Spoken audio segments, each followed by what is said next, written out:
happy to join with you today in what will go down in history as the greatest demonstration for freedom in the history of our nation.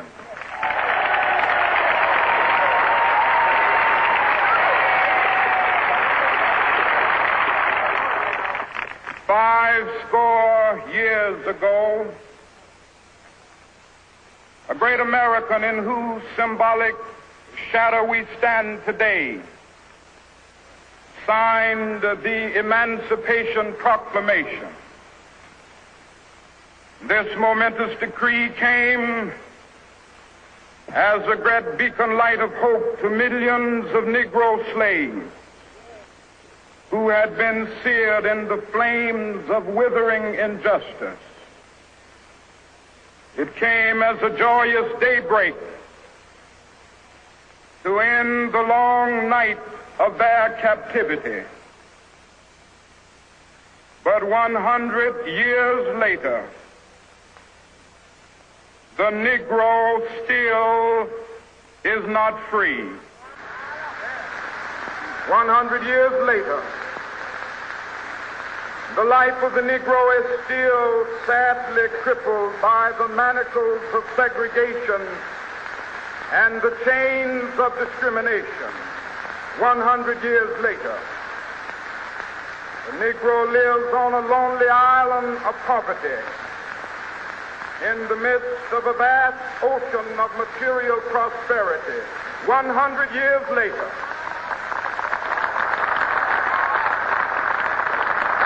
the Negro is still languished in the corners of American society and finds himself in exile in his own land.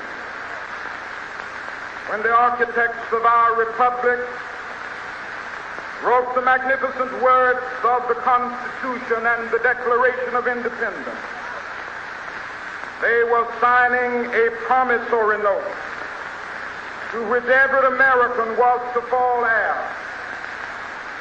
This note was a promise that all men, yes, black men as well as white men, would be guaranteed the unalienable rights of life, liberty, and the pursuit of happiness.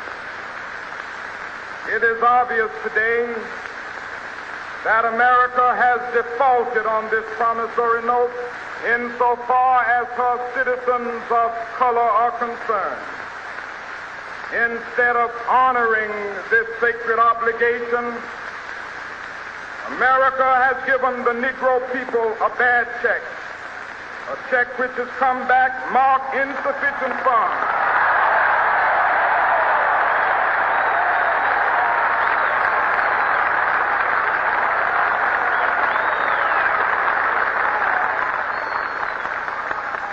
But we refuse to believe that the Bank of Justice is bankrupt.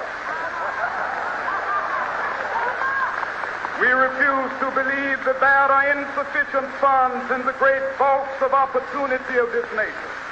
So we've come to cash this check, a check that will give us upon demand the riches of freedom and the security of justice. We have also come to this hallowed spot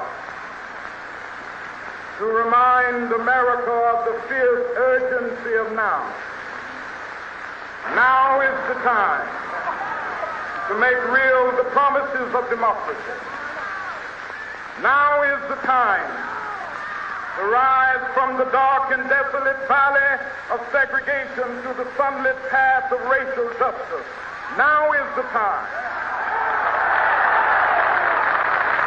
to lift our nation from the quicksands of racial injustice to the solid rock of brotherhood. Now is the time. There are those who are asking the devotees of civil rights, when will you be satisfied? We can never be satisfied as long as the Negro is the victim of the unspeakable horrors of police brutality. We cannot be satisfied as long as a Negro in Mississippi cannot vote and a Negro in New York believes he has nothing for which to vote.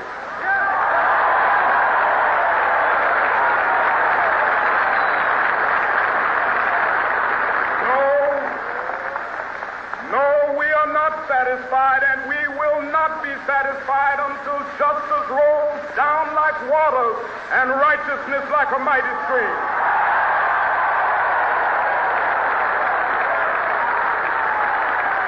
Let us not wallow in the valley of despair. I say to you today, my friend,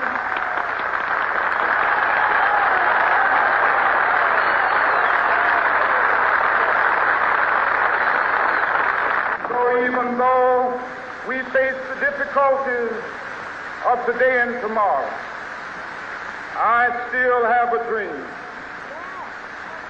It is a dream deeply rooted in the American dream.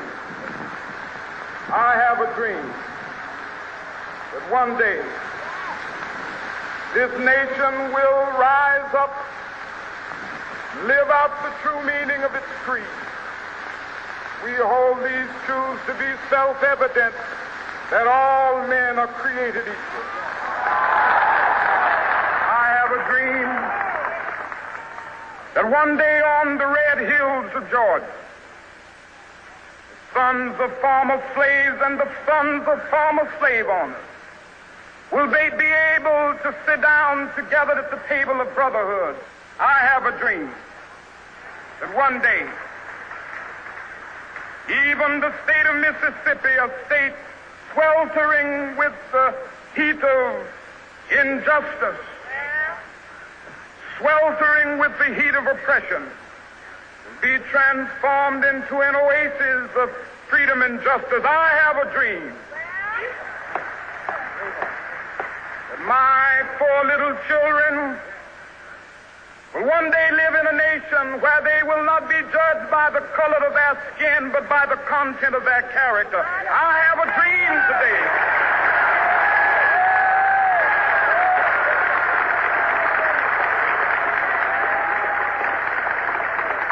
I have a dream that one day, down in Alabama, with its vicious racists, with its governor having his lips dripping with the words of interposition and nullification, one day right there in Alabama, little black boys and black girls will be able to join hands with little white boys and white girls as sisters and brothers. I have a dream today.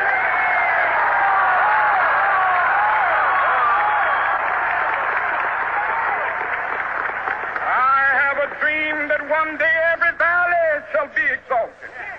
Every hill and mountain shall be made low, the rough places will be made plain, and the crooked places will be made straight, and the glory of the Lord shall be revealed, and all flesh shall see it together. This is our hope.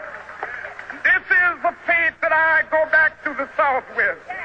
With this faith, we will be able to hew out of the mountain of despair a stone of hope. With this faith, we will be able to transform the jangling discords of our nation into a beautiful symphony of brotherhood. With this faith, we will be able to work together, to pray together, to struggle together, to go to jail together, to stand up for freedom together, knowing that we will be free one day. This will be the day.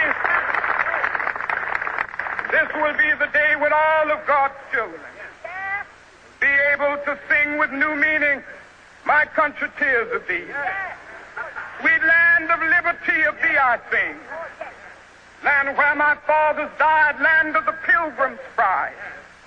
From every mountainside, let freedom ring. And if America is to be a great nation, this must become true. So let freedom ring. From the prodigious hilltops of New Hampshire, let freedom ring. From the mighty mountains of New York, let freedom ring. From the heightening Alleghanies of Pennsylvania, let freedom ring. From the snow-capped Rockies of Colorado, let freedom ring. From the curvaceous slopes of California. But not only that, let freedom ring from Stone Mountain of Georgia. Let freedom ring from Lookout Mountain of Tennessee. Let freedom ring from every hill and molehill of Mississippi, from every mountainside. Let freedom ring, and when this happens, when we allow freedom ring, when we let it ring from every village and every hamlet, from every state and every city, we will be able to speed up that day when all of God's children, black men and white men, Jews and Gentiles, Protestants and Catholics, will be able to join hands and sing in the words of the old Negro spiritual,